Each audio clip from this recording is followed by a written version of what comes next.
बंधारे आश्रमशाळेतील विद्यार्थ्याच्या मृत्यूप्रकरणी आदिवासी समाज आणि विविध संघटना संतप्त. दोषींवर कठोर कारवाईची मागणी. नवापूर तालुक्यातील बंधारे येथील आदिवासी विकास विभागाअंतर्गत चालणाऱ्या शासकीय आश्रमशाळेत इयत्ता 3रीत शिकणाऱ्या मयत विद्यार्थी ब्रायन राहुल गावित याचा मृतदेह शाळेच्या परिसरातील सेप्टिक टँकमध्ये आढळल्याने संपूर्ण परिसरात खळबळ उडाली आहे. या घटनेबाबत संतप्त आदिवासी समाज तसेच बिरसा ग्रुपतर्फे जिल्हाधिकारी व तहसीलदार यांना निवेदन देत दोषींवर कठोर कारवाईची मागणी करण्यात आली आहे. निवेदनात म्हटले आहे की मयत विद्यार्थी ब्रायन राहुल गावित हा दिनांक 3 एप्रिल 2026 पासून बेपत्ता होता. मात्र तो बेपत्ता असतानाही शाळा प्रशासनाने कोणतीही तातडीची कारवाई केली नाही. पालकांना वेळेत माहिती देण्यात आली नाही. तसेच पोलिसांत तक्रार दाखल करण्यातही विलंब झाला. यामुळे प्रशासनाच्या निष्काळजीपणावर गंभीर प्रश्नचिन्ह उपस्थित झाले आहे. यापूर्वीही आश्रमशाळांमध्ये अशा प्रकारच्या घटना घडल्या असून संबंधित अधिकाऱ्यांकडून योग्य ती कारवाई न झाल्याचा आरोप करण्यात आला आहे. त्यामुळे विद्यार्थ्यांच्या सुरक्षेचा प्रश्न ऐरणीवर आला असून या प्रकरणात सखोल चौकशी करून जबाबदारांवर कडक कारवाई करावी अशी मागणी करण्यात आली आहे.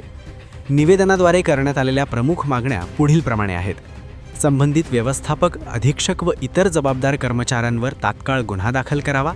प्रकरणाची न्यायालयीन चौकशी करून निष्पक्ष तपास करावा. मयत विद्यार्थी ब्रायन राहुल गावित याच्या कुटुंबास किमान 25 लाख रुपयांची आर्थिक मदत व कुटुंबातील एका सदस्यास शासकीय नोकरी द्यावी. जिल्ह्यातील सर्व आश्रमशाळांची सुरक्षा तपासणी करून भविष्यात अशा घटना टाळण्यासाठी कडक उपाययोजना कराव्यात. ही घटना केवळ अपघात नसून शाळा प्रशासनाच्या हलगर्जीपणाचा परिणाम असल्याचा आरोप निवेदनात करण्यात आला आहे.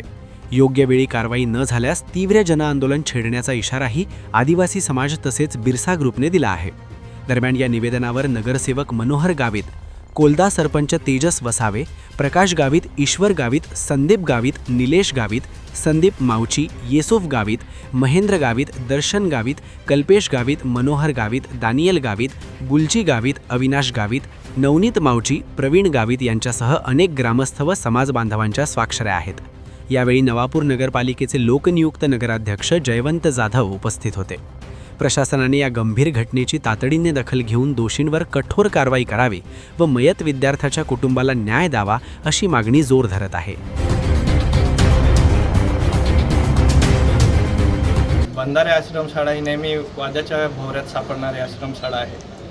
ही पहिली नाही तर दुसरी नाही तर ही आता 3री घटना झालेली आहे. तर शासनाने आजपर्यंत याच्यावर काय कारवाई केली आणि आता जो प्रकार झाला याच्यावर काय कारवाई करणार त्याच्यावर शासनाने ही लक्ष द्यावे. तसेच एक धनराट आश्रमशाळा पण आहे. इकडंसुद्धा काही वर्षापूर्वी एका पोराला कुत्र्याने चावून मारून टाकलं होतं. त्याच्यावरसुद्धा अजूनपर्यंत कारवाई झालेली नाही. म्हणून शासनाने प्रत्येक शाळेत CCTV कॅमेरे बसवावे. तसंच जे जेवणाचे यांचं नियोजन आहे, वरून जेवण येतं नंदुरबारहून, ते प्रत्येक शाळेत फिरतं. ते जेवण कसं आहे कसं नाही ते पोरं खातसुद्धा नाही. नेमकं ते आम्ही आश्रमशाळेमध्ये जेव्हा व्हिजिट करतो तेव्हा उकिडासारखं एक पहाड तयार केलेला आहे. पोरांनी थोडंसं खाऊन फेकून देतात. तर ते जेवणाकडे पण शासनाने लक्ष. आदिवासी विभाग संचालित शासकीय आश्रमशाळा बंधारे येथे 4/4/2026 जो प्रकार घडला या विषयांवर आम्ही तहसीलदार साहेबांना निवेदन देण्यासाठी आलो आहे. आमच्या प्रमुख मागण्या शासनाकडे अशा आहेत की सदर प्रकरणी शाळेचे व्यवस्थापक संदीप दौलत शेंगदाणे व संबंधित सर्व कर्मचाऱ्यांवर तत्काळ गुन्हा दाखल करण्यात यावा व या प्रकरणी न्यायालयीन ज्युडिशियल चौकशी व्हावी व जे ब्रायन राहुल गावित आहे जो सोनकडका येथे राहणारा निवासी आहे त्यांना शासनाकडून 25 लाखाची मदत व्हावी ही आमची सर्व आदिवासी समाजातर्फे शासनाला व तहसीलदार साहेबांना आणि मुख्य अधिकारी साहेबांना आणि प्रकल्प अधिकारी साहेबांना आमच्याकडून ही मागणी आहे.